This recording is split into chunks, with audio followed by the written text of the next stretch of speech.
Hey guys, Yuliya here. So today's video is sort of a garden vlog because I need to have a number of things done in the garden.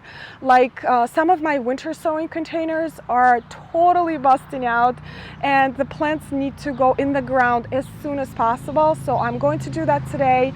Also, I decided to plant some of my elephant ears directly in the ground because our weather is stabilizing and these plants look beautiful and will totally benefit from being outside.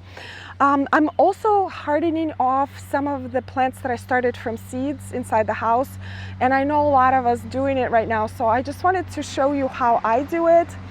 But first I wanted to show you the tulips again. I know we just had a tulip garden tour, but believe it or not, they look even more beautiful. They opened up wider, and some of the tulips that weren't blooming in the garden tour actually blooming right now. So I'm going to start with the tulips first. So the double tulips opened up even more and they look absolutely beautiful. Actually, when I had them in the house earlier this year in February, when I forced them, even when they were fading, they faded very gracefully.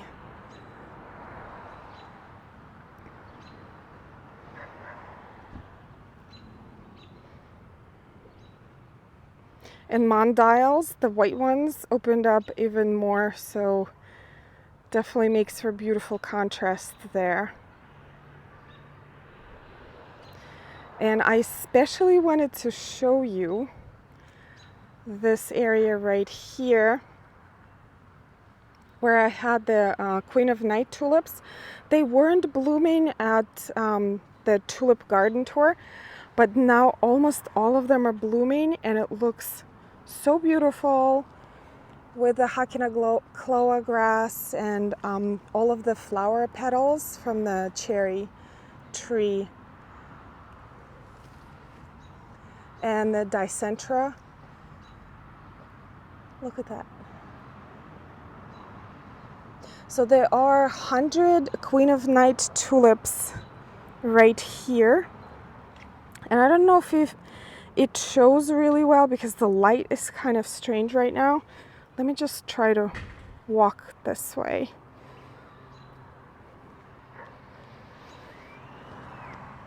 Oh, there you go. This is a little better.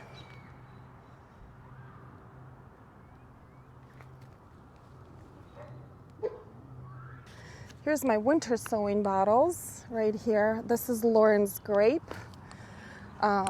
Let's see. This is Amazing Gray, way overdue for planting, and Honeywort, and I have some Nicotiana. This one is blue, and the label, one of the labels said that I winter sowed it 31st of January. All right, so I'm going to put Lauren's grape in this spot here. And here's what I did today. We're actually having a pretty warm weather that's drying out the soil a lot. And we also have wind and sun, which is a pretty bad combination for planting because it dehydrates plants, it dehydrates the soil. But I have no choice, I have to plant it today. So I picked afternoon when this spot is shady here. And I also watered this. I watered it before and I just watered it again. I watered this container as well. And it's very important to keep everything moist before planting. So what else I discovered that I needed to do in winter sowing is not pull these plants out, but I cut this container now. So because a lot of plants, especially poppies, do not like their roots disturbed. So this is already not an ideal situation for them. So I don't want to make it worse by pulling them out of this container. So I'm just going to cut it open like this.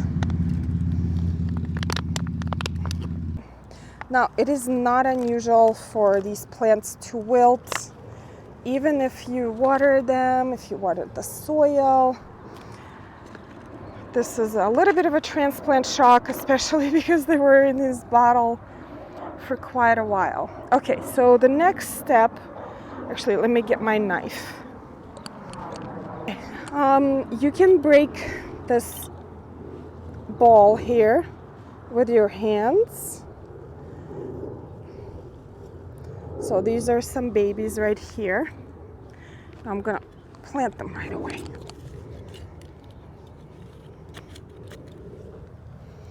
And I know there's a bunch of them in there, but I don't want to divide them further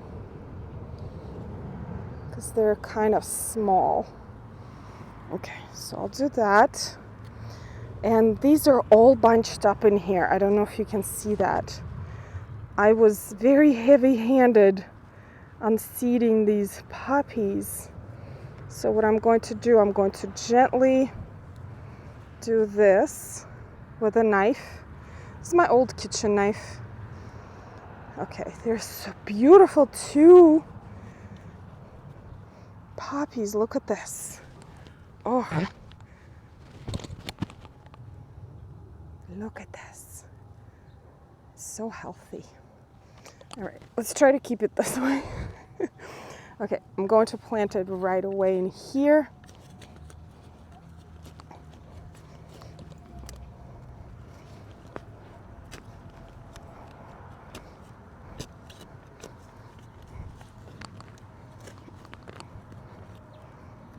They have a deep root system, so I'm trying to dig a deeper hole. Now I'm planting them really close to these tulips, because these are going to be gone in a couple of weeks. So I can even interplant it in between the tulips. That's not a problem. Okay, so here's our second guy here. I plant them about 8 inches apart, and 8 inches is generally, from what I learned, is from my middle finger to my thumb. It's 8 inches. Here we go. All right, it's your new home, you little guy. And I'm going to water right away.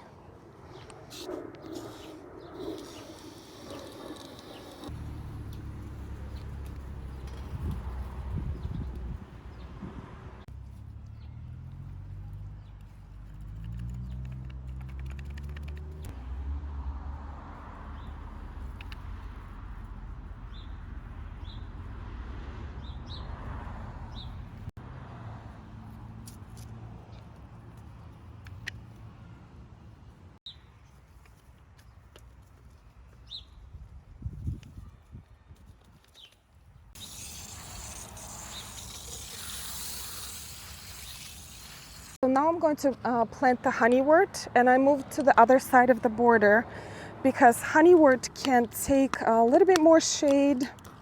So this side of the border gets shaded out by June because the phlox gets really tall and the irises, but I think that's perfect for Honeywort. I grew it last year, absolutely love it. Very unusual plant. I like the foliage.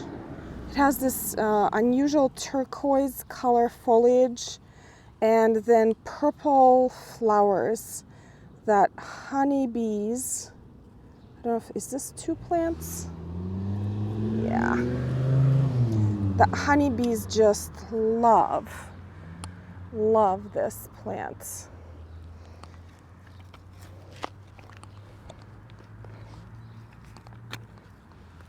It's great for cutting too.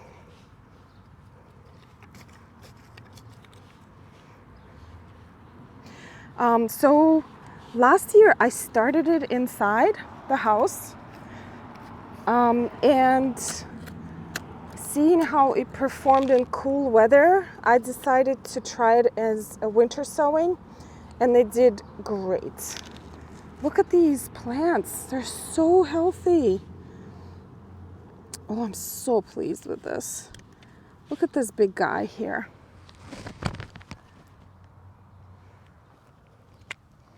Okay, your little guys move over here.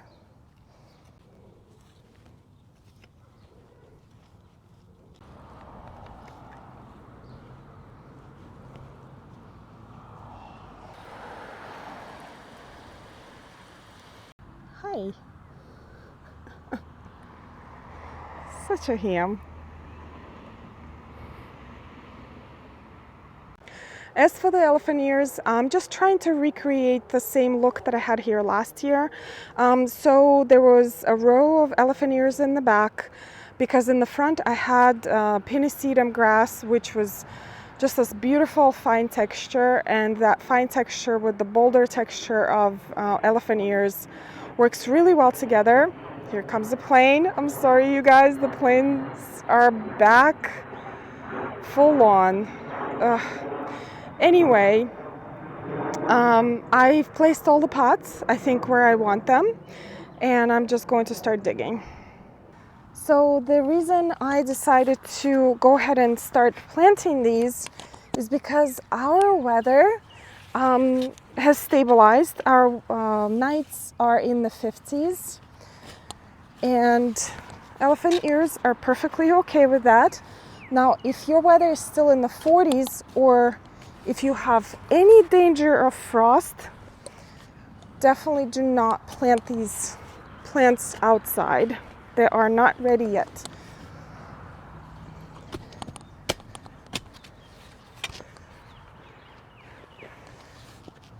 I dug the hole, and I do not amend the soil because my soil is pretty good here. And all I do is I drop the elephant ear in here, and I bury it about 1/2 inch on the stem because I want it to be a little bit stronger in the winds, and fill it back with soil here. It's a little tricky to plant around all these plants, but to make sure that your garden looks great all season long, you sort of have to think ahead all the time. You have to think about the future and what the garden is going to look like in June, July, August, September, October, November, and plant the plants that are going to perform here. So I know the elephant ears are doing great at the end of the season here, and that's why they're my choice. Hi. Hi.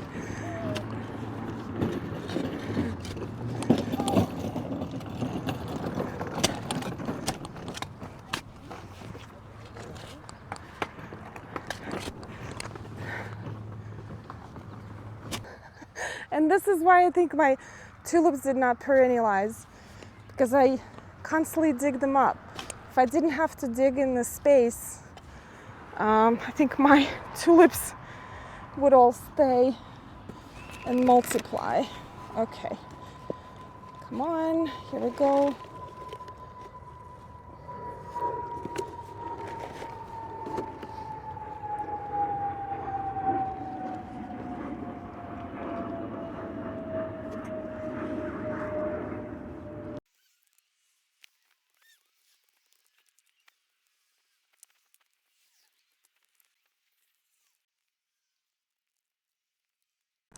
All right, they're all planted, and you can barely tell because there's so many plants in here.